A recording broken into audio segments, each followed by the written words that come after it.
Well, I'm fairly certain that a job that I was interested in fell apart when we looked at the cost of getting me into London early in the morning, particularly when I'd have to pay tax on getting a taxi at a time when the trains weren't running. But there's lots of things that we pay tax on that just don't seem fair, whilst the very rich manage to evade a lot of it, often all of it. Generally speaking, tax is complicated and often crazy. Today, we look at what's wrong with it and some of that crazy stuff that goes on now and in the past, like, for example, a tax on windows or a tax on names. We'll look at all of that today on the Debunking Economics podcast with Professor Steve Keen. I'm Phil Dobbie. Welcome along. Now, I was in discussions about a radio job this last month, which would have seen me getting up at 4 in the morning to go to London. And I was told, I mean, it all fell apart over the price because obviously, I mean, you know, enormously expensive talent to hire. But actually, the main reason was actually the cost of getting into London, because I reckoned, because I had to be there at 4. I live in Surrey. I reckon it cost at least £100 a day to get someone to drive me into London so I could get the train back, because there's no way in the world I was going to drive in, go through the congestion zone and then spend 2 hours trying to get back in peak traffic. So I said, well, okay, you've got to have someone to drive me in so I can get the train back, which would work out about £500 a week. They said, well, you'd have to pay that, would have to include it in the salary. So that's £2,000 a month. So sort of like about, you know, if I take a few weeks off holiday, that would be about £20,000 a year. But that's in post-tax money. So I'd actually have to be asking them for £34,000 on top of, you know, what I want in salary, just for the cost of getting there. So, and of that 34,000, about 14,000 of that would go direct to the tax office, to the HMRC.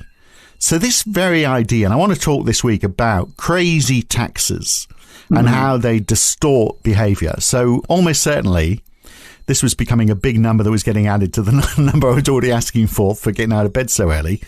But I think the tax office, you know, put the nail in the coffin on that. This very idea, they're getting taxed for a journey to work, to me, is just crazy, because you are in effect, and it's the same in most places in the world, you are in effect getting taxed before you even start working. And you know, just one example of many crazy taxes. Yeah, and that's not the worst by a long shot. I mean, and this is the.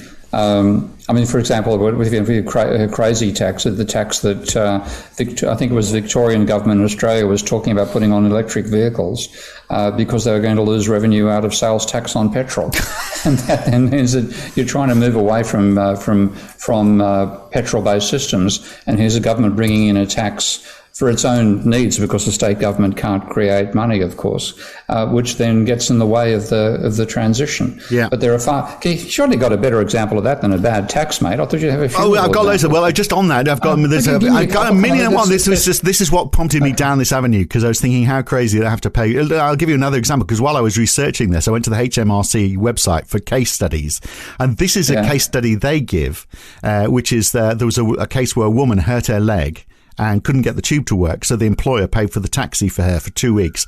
The HMRC deemed that was a payment in kind and taxed her for the taxi journey, so she was out of pocket.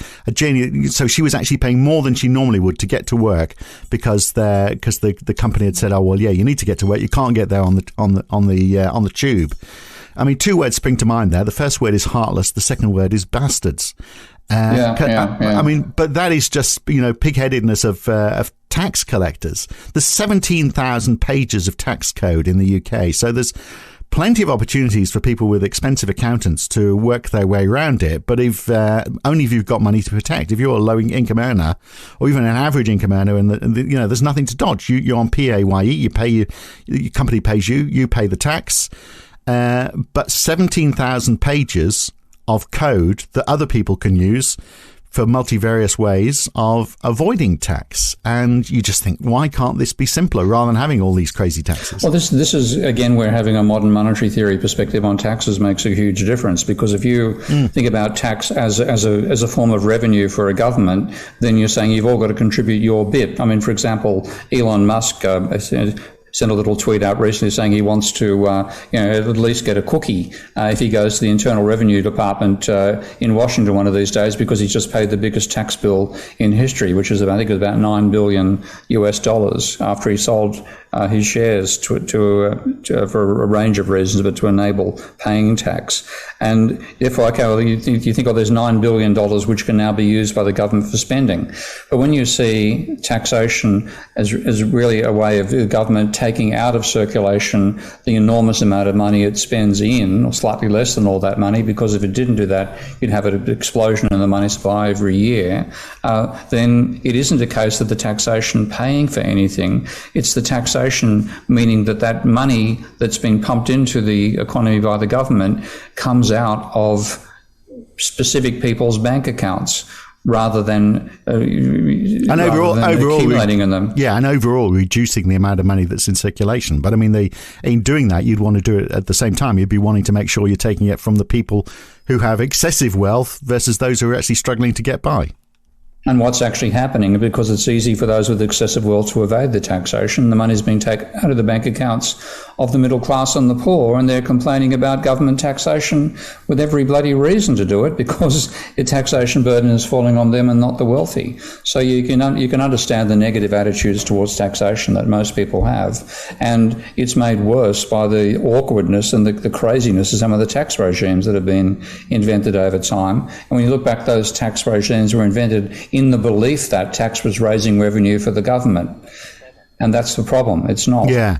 I want some of those examples. I'm really good. You have to have some beauties now, you. What have you got there? What I love. I mean, I've got loads of them, but I'll give you one now. But I want to get back to this idea about taking money out of the economy. My favourite one is back in. It doesn't exist today, but it is sort of like trying to tax wealth. Is the famous window tax that they used to have in the UK, and the window tax of 1696, because it was thought those with a higher income generally lived in nicer houses, and nicer houses generally have more than two windows, so you'd pay a tax based on the number of windows.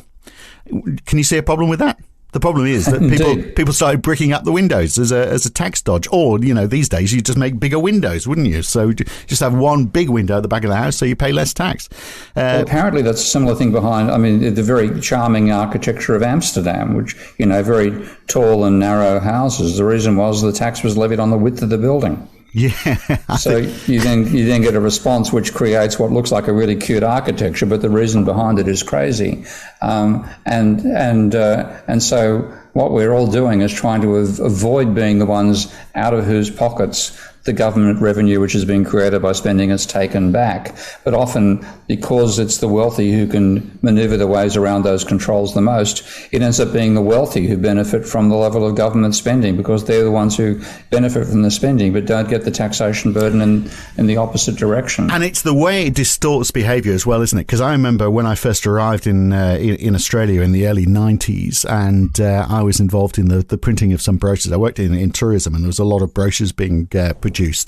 And it was the days when there was a wholesale sales tax on printing, and you would only pay it or if the majority of the print run was for Australia. So nothing was ever for Australia. It was always for Australia and New Zealand. And amazingly, most brochures that were printed for Australia, there was greater demand for those brochures in New Zealand. So you take the majority as being for New Zealand, and then the incremental cost of printing a bit extra for Australia, you pay the tax on the incremental cost.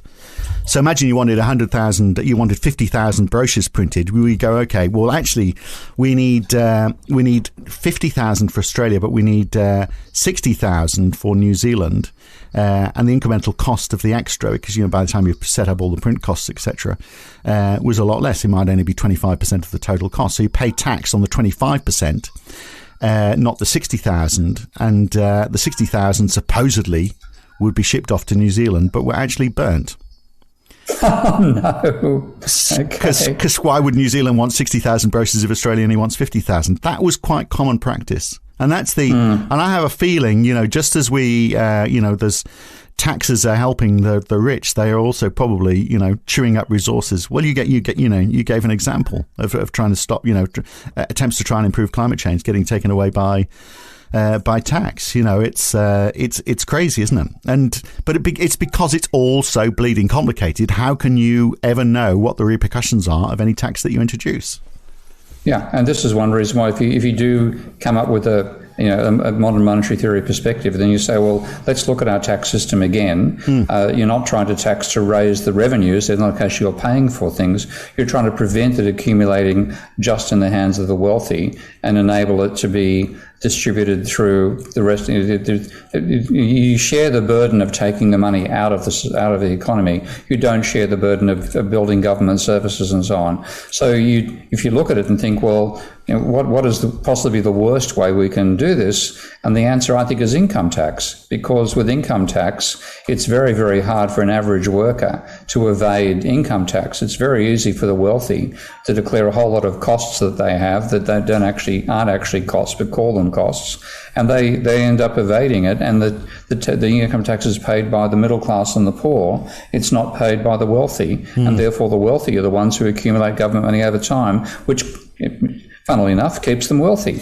Well, we'll explore that more in the full version of this podcast and explore some more strange taxes, including, and yes, we have found our level on this podcast. We are going to talk about the fart tax. Yes, you only get that if you are a subscriber to this podcast, and you can do that by becoming a supporter of Steve Keen on Patreon. Go to patreon.com/Prof Steve Keen, or you can subscribe at debunkingeconomics.com. We'll be back again with another one next week. I'm Phil Dobbie. He's Steve Keen. Thanks for listening.